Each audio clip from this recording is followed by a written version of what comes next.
Free America on the Mark Levin Show. Call now, 877-381-3811. The Army of American citizens. We're going to pour out into these voting places like never before on an off-year election.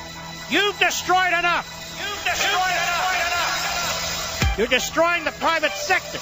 You're destroying our sovereignty. You're destroying our children's future. You keep telling us can't.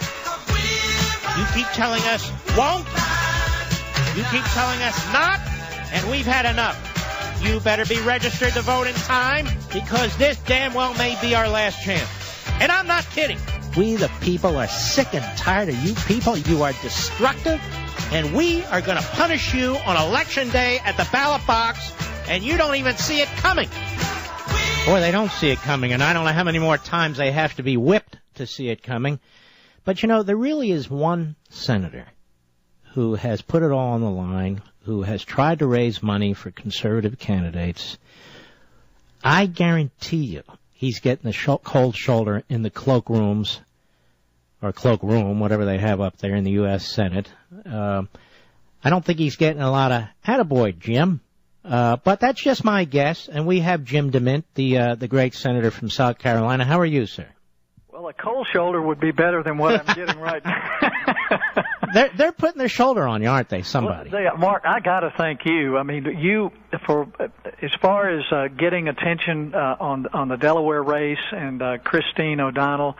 You got millions of people involved, and you're right. We have put her on the Senate Conservatives website, and just today we've gotten out the word she's not going to get support from the establishment. People have sent in about $80,000. We hope to have $170,000 by next week.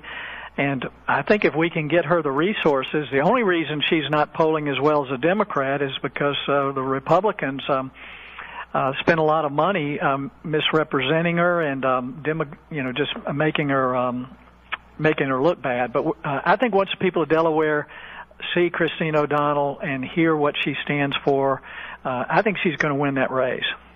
Well, you know, Senator, she won't have a shot unless we support her. There's no question about it. And if we support her, she does have a shot at it. And why do we listen to people who were already wrong once and nobody cares about? Because obviously the voters in Delaware are doing what they want to do. That's right. And if you don't mind me mentioning the website, I could use some help. No, go right ahead. It's SenateConservatives.com. And every penny that they give to Christine or any of the other candidates on that site, every penny goes to them. And so if any folks who want to help, we don't need big contributions. Our average contribution is about $40. A few people send more, but it answers the question that I hear from people everywhere. What can I do? At least they can get involved here. So we're going to help Christine. We're going to do everything we can to make sure that she has the resources to win. That's SenateConservatives.com. I looked on there. You're backing, you know, a really solid lineup of candidates. And here's the thing, Senator. If every one of them wins, it's not like the whole Senate is suddenly conservative. You'll have a group of conservatives, a base of conservatives, and I don't mean a purity test. I mean people who believe in upholding the Constitution, right, from which to work, right? That's right. I mean, you know, balancing your checkbook is not a radical idea, but they act like it is here in Washington. These candidates are as mainstream as all Americans you know. There's nothing radical about them. In fact, using the political labels kind of trivializes how urgent this situation is. I mean, I've heard you say this may be our last chance, and frankly, the reason I'm putting it all on the line is I think it may be our last chance if we don't elect some people who will really stand up and speak out. Well, I'm going to tell you, if I may say, I'm very proud of you because I know the kind of pressure you must be under because it is a little clubby, and you've really stepped out. And I'll tell you what bothers me a little bit, Senator, I'll be honest with you. Some of the conservatives in the Senate who I like, where are they?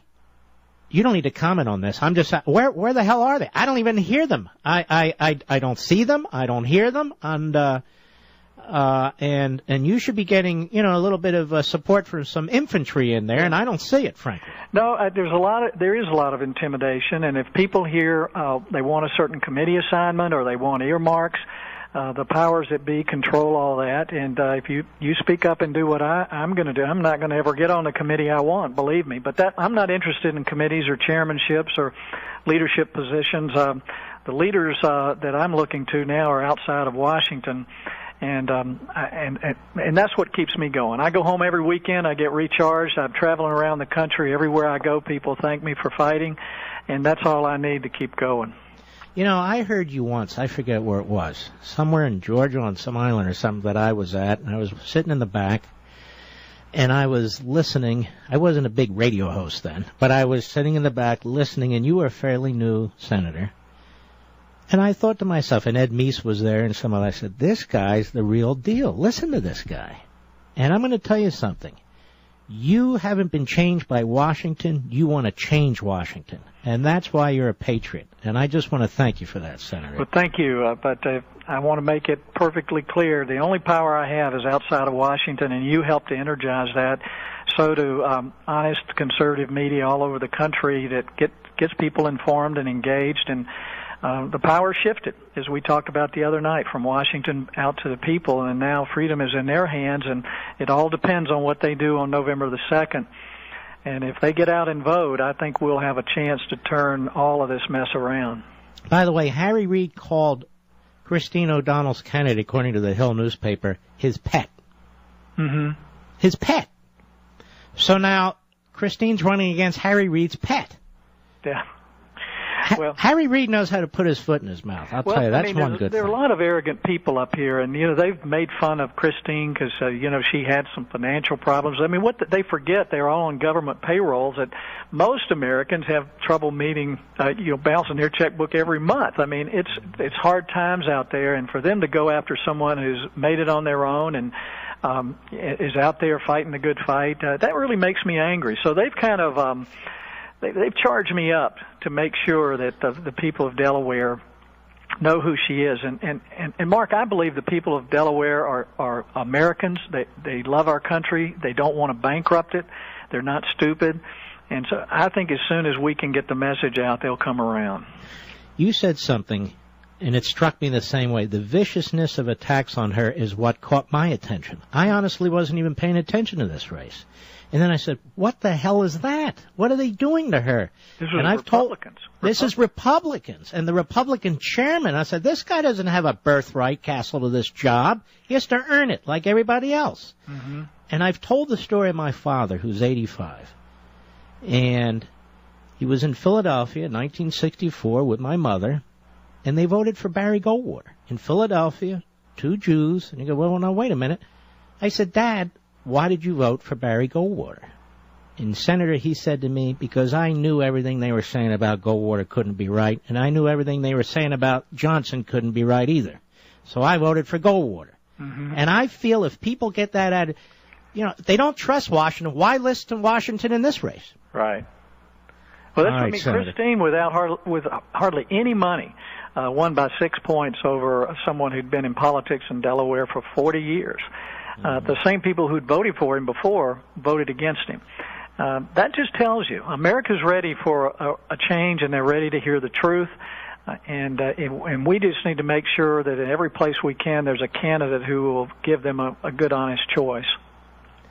All right, Senator, keep up the good work. I do want you to know there are millions of people who back what you're doing, obviously. And I know it's not easy, and I know you come under attack. I know Sarah Palin comes under attack.